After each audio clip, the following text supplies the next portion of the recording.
What's up everyone, welcome to your it's like 15th or something tutorial on arrays. And the last one was on arrays, but I promised that I would build an application to show you guys why arrays are actually useful, so that's what I'm going to do now. So all you have to do is follow along and open your mind and just learn. So the first thing that I'm going to do is build an array just like last time. Let's put 5 elements in it, and let's go ahead and fill this array with some kind of elements. Let's say the ages of my brothers and sisters, and I don't have 5 brothers and sisters, so we'll go 21 for me, 18, let's say pretend I had one that was 47, another one that was 21, is my twin named Mucky, and another baby sister named 4. So that's 1, 2, 3, 4, 5. So remember, the position number for each of these is 0, 1, 2, 3, 4. And you can have these any numbers you want, it doesn't matter. The next thing I'm going to do is go ahead and build a counting variable. And in case you guys don't know, and by in case I mean you guys don't know because I didn't tell you yet, this application is just going to add up all the numbers in the array for us.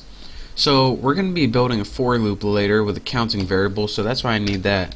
And the last thing I need is a variable to keep the sum of the total, or pretty much the sum or the total, however you say it. So now that we got our array in 2 variables, one for the counting variable and one to keep the sum, let's go ahead and build a for loop.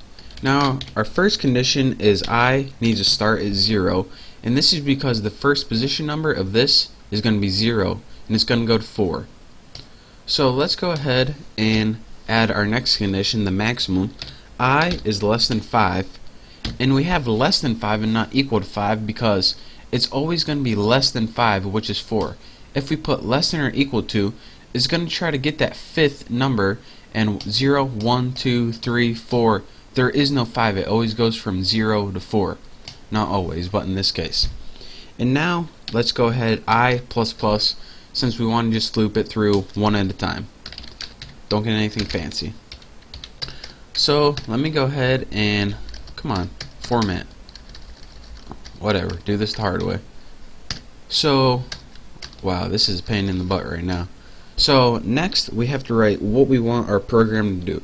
So let's go ahead and take the total, and right now the total is 0.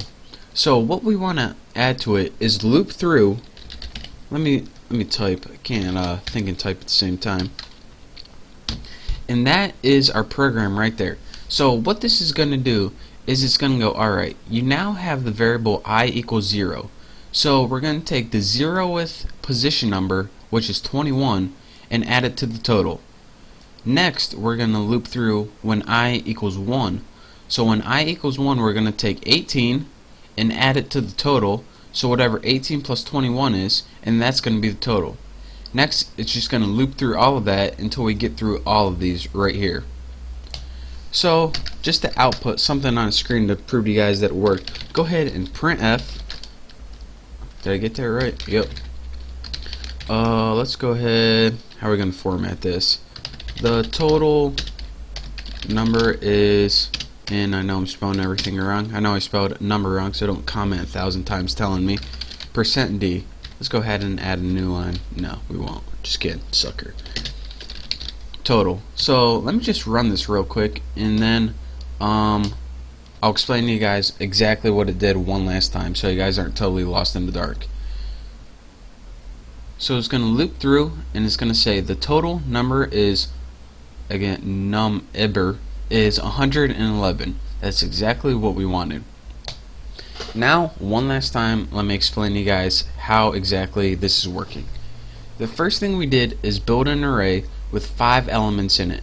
Now those arrays are listed 0 through 4 just because your computer is weird. The next thing we do is build a counting variable and build a variable to hold the sum of our numbers. We started with the 0th element in our array and looped through until we got the number 4. As you can see, I is less than 5, which is 4. And this is just to loop through it one at a time.